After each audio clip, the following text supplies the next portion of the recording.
Bila shaka karibu, nataka tuelekee katika kamati ya bunge ya bajeti tuweze kusikiliza maoni ya umma kuhusiana na mswada wa fedha wa mwaka 2026. Ni mswada ambao umeibua hisia tele, na ufahamu kwamba tayari Wizara ya Hazina ya Fedha imesema kwamba kufikia tarehe 11 watakuwa wanasoma makadirio hayo ya bajeti ya mwaka 2026-2027 kuanzia mwendo wa saa 9 katika bunge la kitaifa. Lakini kabla ya siku hiyo kufika, Wakenya wana nafasi ya kupeana maoni yao kuhusiana na mswada wa fedha wa mwaka 2026. Hebu tusikilize wale ambao wako mbele ya kamati hiyo ya Kimani Kuria, mbunge yule wa Molo, wanasema nini kule mbele yake. At customs, you pay your 25% tax, you go.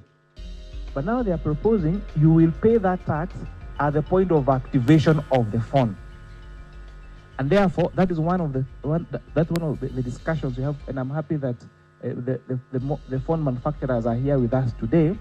What now we need to establish, and how do we implement that? How do we implement that tax will be paid upon activation? What does that activation mean? However, as a law is, as a bill provides for now, if it passes as it is, it's going to be cheaper. Smartphones, as you're calling them, important phones, shall be cheaper than they are provided now in the law. I think I needed to make that clarification number 2. Clarification number 3 on yes, one of the Archbishop said this is a very bad bill and it should be withdrawn. If we withdraw this bill, there are two, for example, things that will happen. Death benefits. If an employee dies at the course of work, for example, and their dependents are paid what we call death benefits, in the current law, those death benefits are subject to income tax. What this bill is proposing is to exempt death benefits from income tax. And therefore, you're telling us if we withdraw this bill, then we'll continue taxing the debt. Because when a death benefit is taxed, it means that we are actually taxing the debt. But this bill is proposing to exempt that death benefit from income tax. I think there has been a mention of increase in tax for digital and content creators. That cannot be far from truth. There is nowhere in the bill where we are introducing any taxation on digital content creators and things like that. I think I needed to make those 3 clarifications, and then I give one of our members to ask a question or a point of clarification. Who wants to go first? The Honorable Vice Chair. Thank you, Chair. I think let me thank our Bishop and the team for coming to make this presentation. I think they have raised very genuine concerns in their role as the church and protecting the Kenyans. I know NCCK, you have said this is a very bad bill, it should be withdrawn.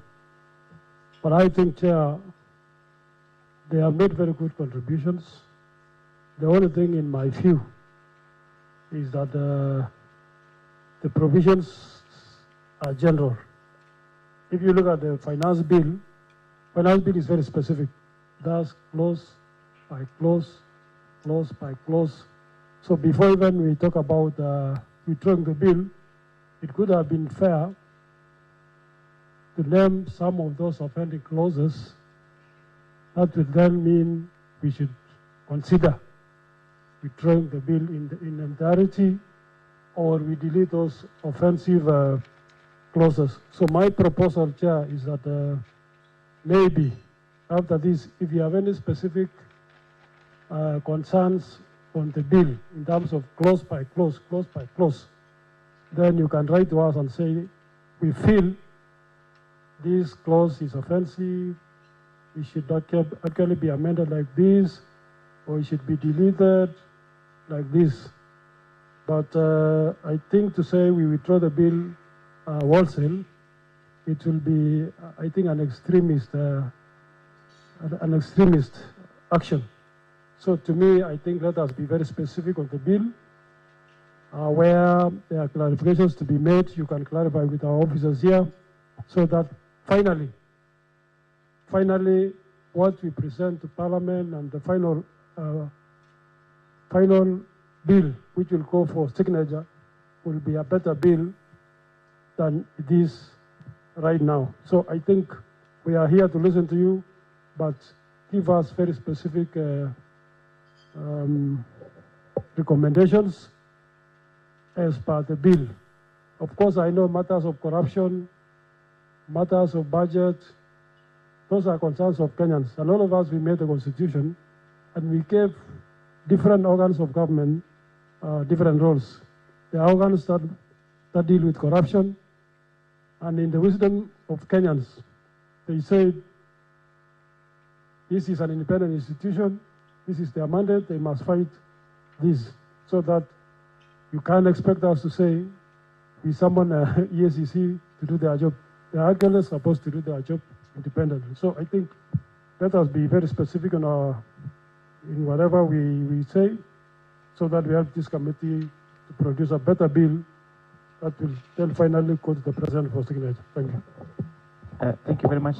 I want to urge honorable members, because we'll have a chance to debate this at the floor, please go directly to the question, because this is the day for the stakeholders. We'll have our day at the floor of the House. Dr. Ariko, then Honorable Paul, then Honorable Oyula, go to Honorable Mushomba, and lastly to Mheshimiwa Umi. Direct to the point. Thank you, Chair. Chair, mine is on the role of the finance bill. The role of the finance bill is resource mobilization and not to do oversight on the part of expenditure. That's what I just want to say, Chair. So let's not mix the matter of finance bill and budget. There are institutions which are supposed to do oversight. There are independent institutions that are supposed to do oversight, including the Parliament. So finance bill is not meant to look at the expenditure side of the budget. Thank you, Chair. Thank you, Chair, for this opportunity, but my main concern would be, Chair, I think it's good for you to also give direction, because what we are dealing with right now is actually specific issues, as my colleague has said. And it would be fair that when the stakeholders are giving out their views, they actually mention the particular clauses, because sometimes, especially, and thank you so much, the church have given their voice, but sometimes when you don't give the right information to public, it can bring chaos unnecessarily. So I really urge, Chair, that we need the stakeholders to really understand clause by clause, and if somebody has an issue, they actually point out on which particular section, so that we don't have misrepresentation.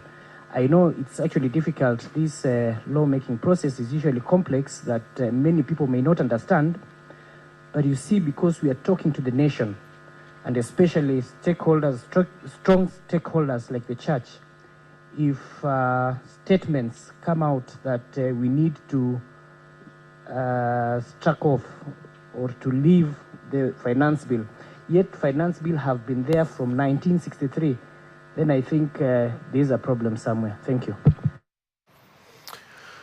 Bila shaka ni baadhi ya wabunge hao wa kamati ya bajeti, wakiongezwa naye Kimani Kuria ambaye ni mbunge wa Molo na ndiye mwenyekiti wa kamati hiyo ya bajeti, kuhusiana na masuala ya